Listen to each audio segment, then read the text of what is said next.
What's going on, everyone? My name is BoIt and I'm back with some more Age of Titans action. Spawning in the top of the map in the blue color, playing Zeus, is the one, the only TSM player's opponent today, the infamous Fang playing Kronos. In the red color, the map is Oasis, and I'm expecting to see some exceptional shenanigans on this map.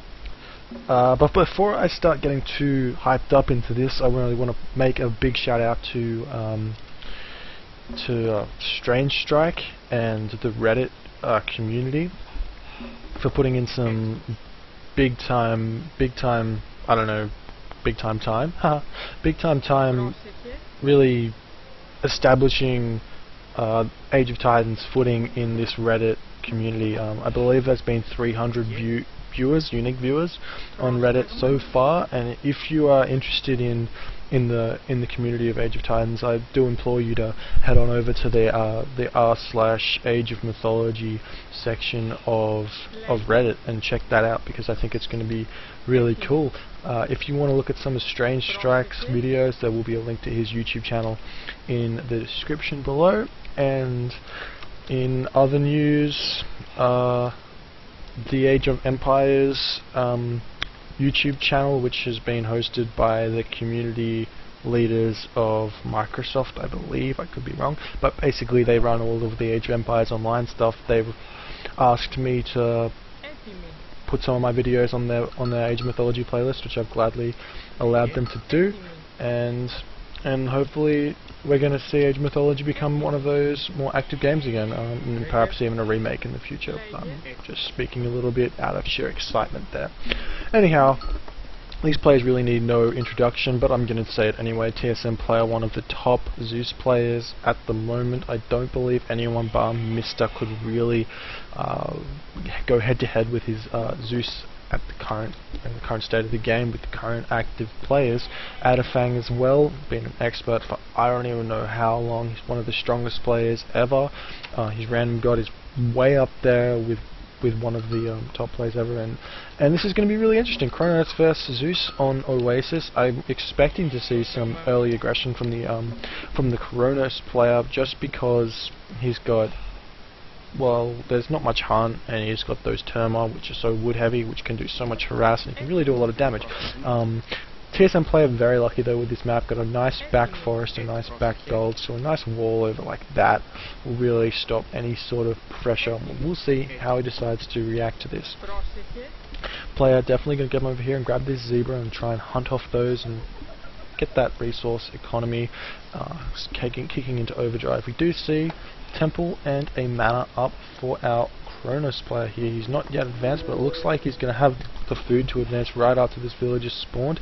He's going to go straight through Prometheus, and I can only expect to see him with two villagers on wood, two villagers on wood, two villagers on golds, and one villager on food. I mean, is that how it works, or is it? I don't know, I don't play Kronos. It looks like it's going to be 3 villagers on food, 2 villagers on the wood, 1 villager on gold. So if you are interested in how to do this strategy, there you go. Fairly simple. We're going to time shift our temple down here. Kronos does have that unique ability to be able to transport any of his buildings anywhere he has line of sight. It costs X amount of wood. I believe it's 5 wood for temples.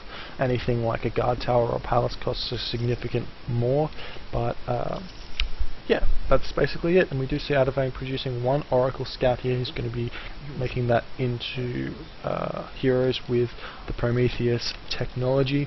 He's actually got 2 villagers on each resource now, so he was just leaving that villager on food just to get a little bit of extra food to get that last Oracle out, because I do believe he lost one somehow in the little fight. We do see finally the classical age, about 4 minutes of Fang coming in. Temple does look like it could be, what's the word? Does look like it could be, what is it called? Destruction? Could be deconstructed, whatever. There we go, deconstruction going on now. TSM player not yet advanced through to the classical age. I don't know if this affects his ability to advance or not. If he has to chuck up another temple, I don't think he does need to chuck up another temple. He could get to the classical age if he had the food, but it looks like he doesn't. He does have a lot of wood though, and this Jason definitely doing his work right there. He's going to be picking off one of those Prometheus and one of those Oracle heroes. A little bit of sloppy play by Adafang there, losing one of those Oracles. You never really want to lose any units this early into the game, especially when there's 2 Oracles going down, especially because like it's so resource dependent, these strats. If you can get in, you can pick off 1 villager for a unit, it tends to be worth it, but the longer the game goes on, the less you want to be trading like that. But as for this Kronos rush, you've sacrificed so much in economy. You didn't get hunting dogs, you didn't get hand axe, you didn't get pickaxe, and you're going to have to be putting on the pressure as you go. Like, you want to be doing as much as you can. And I do believe if you get a couple of Terma over here, they can start harassing this wood line. I do think that their range is going to be long enough, especially at that point there, which would be very nice for TSM, for Adafang, not very nice for TSM player, especially because his wood's so bad over these sides. He's definitely not going to be able to chop any wood down. So he has to be a little bit careful as to what he chooses to do. He's going through Hermes, so he's going to have the option to ceasefire if he so needs to do so, but I do believe that this pressure is going to be able to be stopped. This nice temple placement here meant he didn't have to build a wall, he threw that house up, which means that Adafang has to come all the way through here, all through that tower, fire, and I do believe we're going to see a really quick watchtower just to make sure that no real pressure comes onto him. I don't think he's going to be able to get it yet. Wait, yeah, it looks like he has got it. Is he starting up? There we go. He's upgrading watchtower, and he's going to be picking up a couple of units here with the Centaur and the Jason, picking off 1 temple there. Nice trade right there. Not really taking any damage. And we do see Adafang still a little bit ahead in terms of military, but we are going to see him start dropping behind economically as TSM players going to be producing some centaurs and going to be able to deal with this aggression which Adafang's putting on. And losing one of those Prometheans into those Promethean offsprings right there, not exactly what you want to be doing. It's not actually a bad thing though. They do more damage when they're separated, just because I think their attack speed is actually higher. No, I'm wrong. They both do 5. Yeah, it's exactly the same damage, but yeah, whatever. I'm an idiot. Anyhow, watchtower's out now. This pressure's going to be actually be put off by Adafang now. There's not much you can really do. He's just going to be producing some more units, and I don't see any reason why he really needs to produce any more units, because he's not going to be able to put pressure on. He might want to think about grabbing that second town center, and then go from there. He has to be wary that the centaurs are out, however, so he's going to have to send some hero Terma around to defend against those Terma raids. He does have a mana at each of his resource locations, so he shouldn't be too scared, because you can simply just garrison them, of course, and then the centaurs do nothing. You see a stable, a military academy, and I wouldn't expect to see an archery range. Might be a little bit silly, so he's just going to get the stable and the military academy.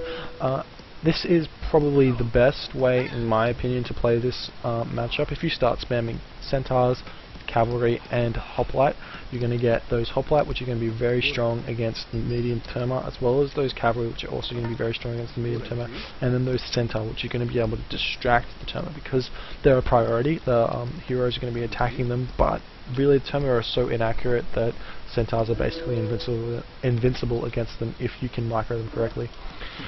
And we do see a little bit of a raid going on here. Adafang going to be trying to react to that. He has sent a couple of these Terma back to defend, but I don't think that they're going to really be able to do much. Player's probably going to get 1 shot off on one of these. Actually, he's not even going to get 1 shot off. He doesn't want to take any damage from those Terma. And we do see a couple of these Promethean offspring trying to intercept one of those centaur, and unfortunate for Adafang, that spear did miss. As I did say, it's very inaccurate, and basically if the centaur are moving, they can pretty much dodge anything they throw at them. A little bit more pressure going on here. Adafang just sort of time shifting out just to save these buildings, because he knows this pressure is over. He did what he had to do though.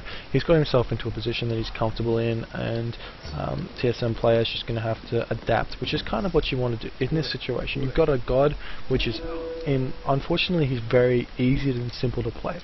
If you can put your enemy into an uncomfortable position, which is also similarly uncomfortable for you, it's actually more beneficial for you because it's harder for them to play their god.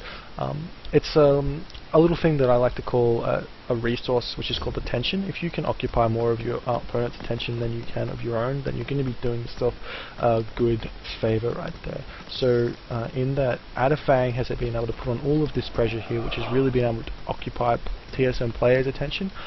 He's been able to really put himself into a position which has been good, as opposed to if he just played normal. TSM player would have been playing normal, and really the sort of attention would have been quite similar, and the result of this game could be over quicker, later, I don't know. It's just a little bit of an interesting thing that I think about sometimes when I'm playing the game and when I'm watching the game as well. I just like to see what each player is trying to do and where they can go from that. Now Adafang, that really neat timing on the town center at 9:30 as an Kronos, as an Atlantean player. 9 minutes and 30 seconds is the time you really want. Adafang with the clutch garrison into the manor. Anyhow, as Atlantean, at 9 minutes and 30 seconds, you really want to be getting that second town center up. It's so standard. If you watch any of Army Corps' recorded games, you're going to notice that town center bang on 9:30 minutes every single game. Like, it's just part of the kit. Like, it's the perfect timing. You're going to have enough villagers on enough villagers on food to be able to produce the villagers from both town centers. I don't think Adafang's quite got that to do yet. He is, however, putting more villagers on food to do that. And we do see, unfortunately, Adafang's losing a citizen there and a manor.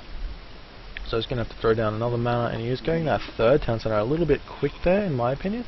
But I guess he sees that there's nothing that he can really do, so he wants to get that extra economy back at TSM player.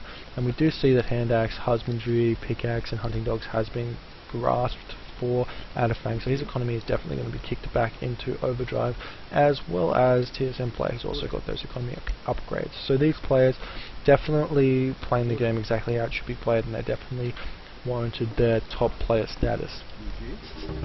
We do see player getting upgraded for Adafang. I don't see an armorer yet for Adafang, so he's not going to be thinking about going to the heroic age. I don't think TSM player is either. No, he doesn't. He's not quite close to that resource amount, so he's going to have to be thinking about getting town centers, trying to boom, and then get to that point in the late game where he can really win. We do see a little bit of a skirmish going on here. I don't think this is a good position for TSM players. Should probably just leave that hoplite behind, because he's going to die no matter what, and then sort of just hit and run with these centaurs. Unfortunately, it looks like he's going to be sacrificing a lot of these hippicon here. That Odysseus is definitely getting focused. I don't know if that's the right choice, but we do see... I don't know if Adafang's coming out ahead or behind here. We do see a lot of damage coming down onto that centaur right there. Hoplite that I thought was going to die instantly is still alive, obviously. And we do see a lot of micro going on here. Micro being the fact that Adafang's running these turn around, trying to keep them alive, dodging arrows, and he's going to be attempting to pick off each of those centaurs. And we do see player counter microing right there. If one of his centaur takes damage, then he just simply moves it. We do see a lot of those centaur, however, dying. And a lot of the time, the micro can be sometimes more harmful than good, especially when you're trying to move all of them. A little bit of an interesting thing, which as this fight slowly dies off, is if you think about using your Terma as individual units and focus firing different centaurs. So if you have 5 hero Terma and he has 5 centaurs, why not simply select each of your Terma and its auto attack all 5 of those separately? Then what happens is he either has to take that damage, which is actually a fair amount, like 5 times 600%, so that's 5 times 6, that's 30 damage each. So I mean, they're going to be taking a fair bit of damage, so either they can sit there and tank the damage, or he has to move all of those centaur away. And then you simply get your Terma, hit Q, and then do the same process again when they get back in range. We do see the fight. I think it actually sort of went in both players, but I don't think anybody actually lost that fight. We do see the limited amount of units retreating for player, but really Adafang doesn't have that much either. It looks like he has a fair few with those 13 Terma, but really in terms of population, yeah, Adafang's fairly ahead. So I think Adafang did come out fairly well ahead in that engagement, especially because he was trying to get that third town center up. So interesting choice of an attack by a TSM player. He did see that Adafang had been investing a lot of resources into population and town centers, so he was trying to make some sort of attack happen, especially at that 10 to 13 minute mark when that second gold mine comes up. You do see that it's already 2,000 gold down. So if TSM player had won that fight convincingly, then it would have probably would have won the game at that point. And we do see Adafang and TSM player looking for another engagement here. I don't know if this is a good idea by TSM player. What he really needs to be thinking about, instead of fighting so much, is really harassing and then attempting to get to the myth gauge, because let's be honest, Zeus is miles stronger than Kronos in the mythic age. It's just a fact. Those Colossi, those Myrmidon, those Bellerophon, it's just so strong. We do see TSM player grabbing that second town center. He's gearing up to grab that third town center as well. So, and he's now finally going to his second gold mine. And I just want to take note of this timing. If your Zeus player goes through Hermes and does a very center heavy strategy, he's not going to be getting that much gold. So I just want to take note that about 14 minutes and 30 seconds is when he's going to be grabbing this second gold mine, and he's going to, and you if you wanted to gold starve him and take advantage of this, or maybe force a ceasefire, you're going to be looking to raid that gold mine at 14 minutes and 30 seconds.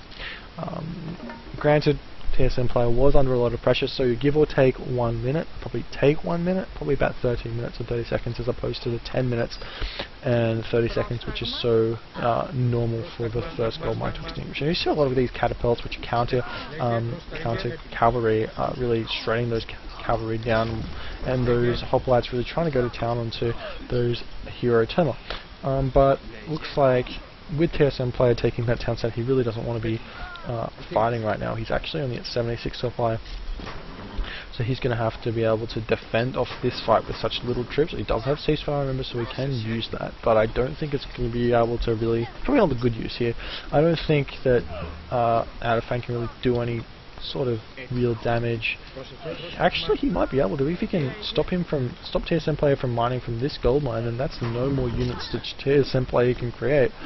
So hopefully he does sort of notice that, but it looks like he's not. He's just going to be trying to pick off some units here. Not a bad choice. If I was him, I probably would have sent maybe 3 of those Terma and tried to harass off those villages one by one. And we do see the micro still going on here. Adafang looks like he's a little bit ahead, but TSM players' population is actually creeping up. It's not going down. It was at 75 at the start of this fight. It's now at 85. So not bad micro by Adafang by any stretch of the imagination. Just trying to hold on here. And we do note that Adafang knows if he can win this fight right here, he does win the game. But he almost has that 500 gold and 800 food for the heroic age. So you might want to just pop out of this fight for a little bit, but I don't think he should. He's really that far ahead in terms of military. If he keeps on attacking at this location and TSM player keeps on producing units at this location, and he's definitely gonna come out ahead. Something that you need to keep in mind is, regardless of if a player has created the same amount of units at the time, if one player had 10 units around a barracks and the other person created units constantly from that barracks, that person with the 10 units is probably going to have a 10 and 0 kill death ratio if he stays around that barracks and just kills them one by one. So it looks like TSM players' population is staying quite stagnant. So I honestly don't think that this is a bad fight for Adafang, though he is retreating now. What's he at?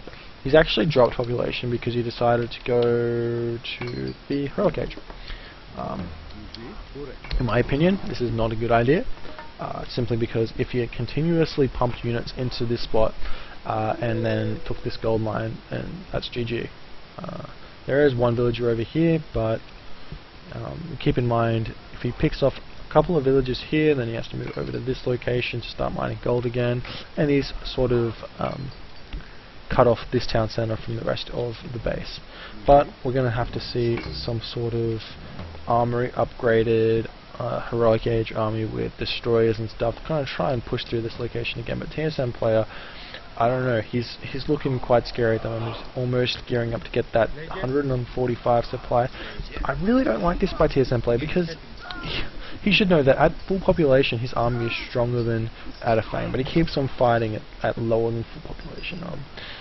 But Adafang gonna have to run away again just because he's not producing army. We do see. Just want to check the armory upgrades. I make this note that some players, I think the most notorious of these players is Major. They don't get their armory upgrades like ever until after all of their line upgrades, and basically until they're in the Mythic Age. They rely on their micro, and while sometimes just because you're that good you can, you're investing so much resources elsewhere into your economy that you can get away with it. But it's just a matter of style, I really think. If you can make something happen with those armory upgrades, then you should definitely get them. And we do see that a palace is going up for Adafang, and he's going to be utilizing that. Copy shields, copper actually all base armory things, armory upgrades. He's going to be utilizing that to make this push on this location and try and get that town center down. But remember, we do still have ceasefire for TSM player, so he's probably going to be able to defend it. But again, he doesn't have any upgrades for those hoplite, which is a little bit disturbing in that sense. We're going to see if Adafang can knock down this wall, this gate here, and then try and pressure that gold mine. I want to actually quickly check. I'm always surprised to see what sort of scouting the Atlantean players get, because they have sort of an interesting scouting method with the Oracle. Generally they get lots of little circles and blobs, and you just miss out on a lot. But Adafang's done it really well. Obviously TSM players scouting is going to be pretty decent. He hasn't scouted this location, but it's not very important. He knows where every other gold mine on the map is, so if he wanted to raid he probably could. Adafang on the other hand is going to be attempting to throw a palace down here, but I don't think he has the units to deal with this location. He probably should come back up here, knock on that town center's door, and attempt to make something happen. We do see a little bit of engagement going on here. It's going to be interesting to see exactly what's going to happen, as we do see Adafang stealing one of those centaurs. Probably going to be picked off instantly, and we do see that behemoth is tanking some damage, not a lot. TSM player is doing a very good job with this army actually. I'm surprised to see how well this fight's going for him. It's really interesting to see just how the Atlantean army works. It's such a spammy based army that, especially when Greek army is at full population, like there's not much that the Atlantean player can do, and as we do see, every single one of Adafang's units died. TSM player takes the lead in the score, and he's just going to wander back and gear up for this fight which is going on over here. However, I don't know if there's going to be time here. There's a lot of destroyers here which are going to be able to, a lot of heavy destroyers at that, which are really going to be able to take this town center down. He's got a bunch of heavy Mermilla as well, so they're going to be able to do a significant amount of damage to that town center. But if he gets this down, it's not GG. Remember, there is ceasefire on the map, and he's probably going to be able to utilize that to rebuild the town center, and then Adafang's going to have to think of something else. So we'll see exactly what does manage to happen right there. We do see the town center definitely going to be able to go down, but at the moment the army of Adafang is just looking really scary, so he can probably turn around and fight this incredibly easily. And if he does decide to heroize those medium archists, then he's going to be able to pick off that Manticore extremely quickly, and all of those centaurs as well. As we do see Mermilla randomly chasing the centaurs, really unfair. He's such a, oh, look at him, he's like, oh, get back here, I just want to fight you. No. Anyhow, more palaces going up. We do see a lot of idle heavy destroyers here, which is probably not going to be a good thing for Adafang. It's definitely not going to be a good thing. He actually has quite a fair few. Oh, never mind. He doesn't. But yeah, that's like 8 destroyers there, and this is the fear that I have of auto queuing. I'm not saying anything bad about auto queuing in terms of it affecting your gameplay, but there's this fear that when I'm using auto queue, I forget that I'm actually training the units, so I don't bother about adjusting their rally point. And this is what happens. Like, you get a bunch of units sitting there idle. And actually, if they come, I don't know, he has to see this, he has to spot this before this 30 seconds is up, because he can definitely take that town center down again with the units that he has. But it's a little bit of a scary thing to see as a Kronos player, the Mythic Age of Zeus. That Colossi coming out now, it's going to be one of those units you don't really want to see, but we do have Trader coming up in, it doesn't tell me, in some amount of time, whatever. TSM player still has Underworld though, so I'm going to see if he actually uses that, because he's going to be trying to have to defend a bunch. And we do see a couple of watchtowers coming up, so those idle destroyers sit there. This is really, really disappointing, just because Adafang's been playing so well, and there he does. He does finally pick up those destroyers, but I don't know if it's a little too late. He's going to have to trade that Colossi, and he's going to have to use all of those heavy destroyers plus that Colossi to come over here and steal that fortified town center. If he can knock it down and then keep it down, he might want to think about getting some fire siphons out as well, just to keep it down. He has to continue pumping up towers as well and pushing it on this location. TSM player on the other hand can simply hold. If he gets out the Bellerophon, he gets out some of those upgraded Myrmidon, and he gets out some of those what do they call those Colossi, then he can really do some damage in terms of like army, and it's going to be very hard for him, for TSM, for Adafang to hold any sort of counter push. And again, Adafang not being aware that he's been producing these behemoths. I mean, he could have popped them out and this town center definitely would have fallen, but it's going to fall anyway. There's no way he can keep that up.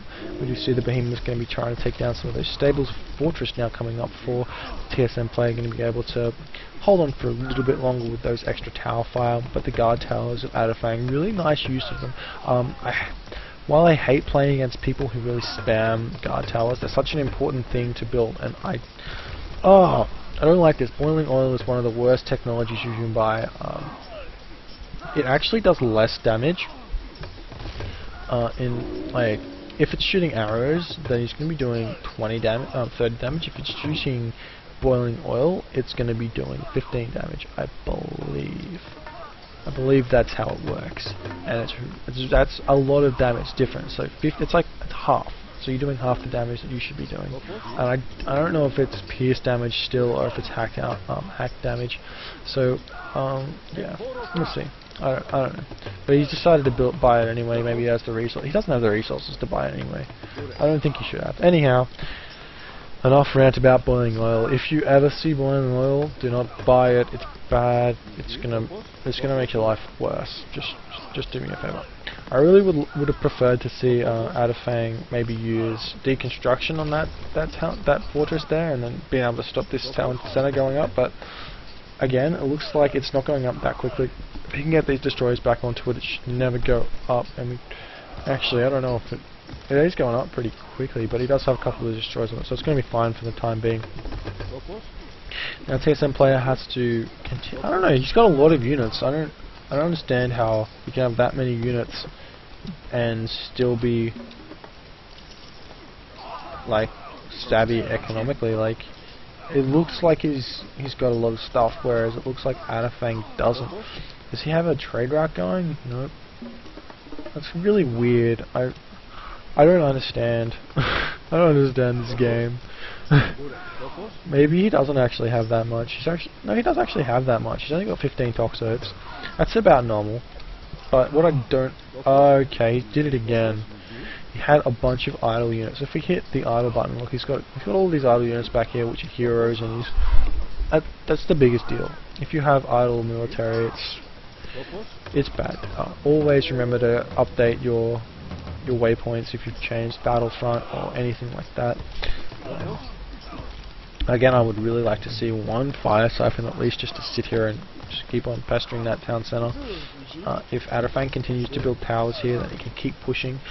Probably should use deconstruction onto one of those watchtowers. And I see that TSM player has also bought boiling. So there's obviously something that I don't know that these people do know. If we do see I don't know, it's just such a bad technology. I just don't understand its existence. It's only good against people like if they've got cavalry and you don't have any units in order to deal with them taking down the Migdol stronghold or the fortress or something like that, and you need to defend. It's like a life or death that you need to defend, because it's going to make your life living hell later in the game as well. Because I don't know, whatever. I just got to stop ranting about it, just because I don't know. I just don't understand it. Anyhow, looks like this town center is actually going to be able to get back up. He's going to pick up his last destroyer, which is really not doing that much to stop it going up anyway. And there we go, the final town center for TSM player coming back up, and this is going to be very difficult for Adafang to hold, as we could note that he was struggling to push into the 140 population army of Adafang. So TSM player looks like he's going to probably take this. I don't know, the Kronos army is just not that strong.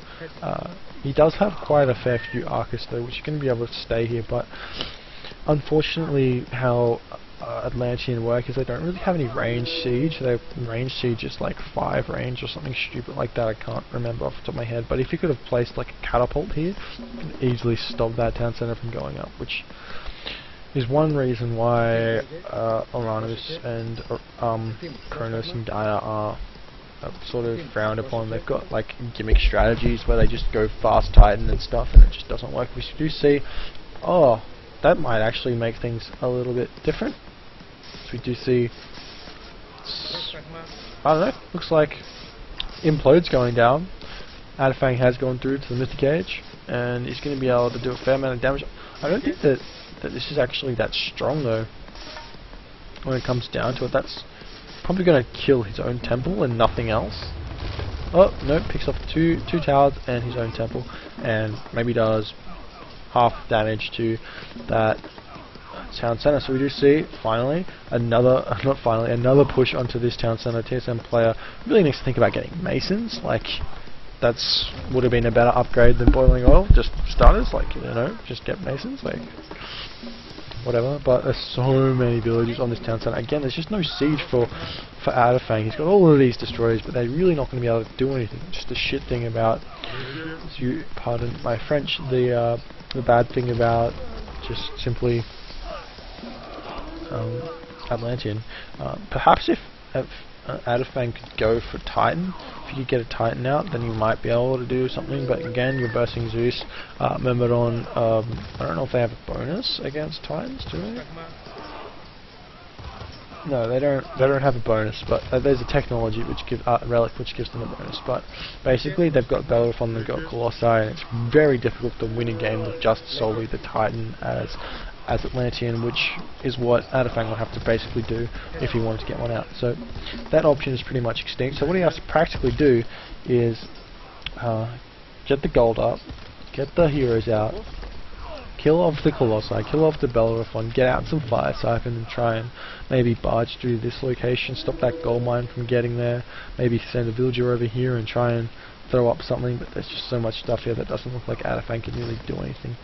Unfortunately, he's not Norse. You can't just send one Ulfsuck up through this location here and to wall off that, and can't send battering rams through that way. And unfortunately, he's not Egyptian. He can't throw a shit ton of mercenaries up here and catapults behind towers and stuff. And unfortunately, he's not Greek. He can't get a bunch of Heliopoli. He can't get Perseus as Hades. He can't really do anything. I mean, the Arcus are going to be extremely useful against any Colossi which get spammed, which is probably why Adafang went through what's it called, Atlas instead of whoever the other god is. I can't remember the Titan god's name, so unfortunately terrible caster.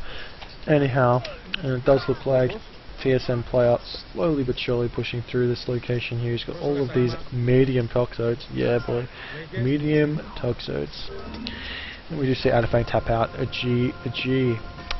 If you like this video, please rate, comment, subscribe.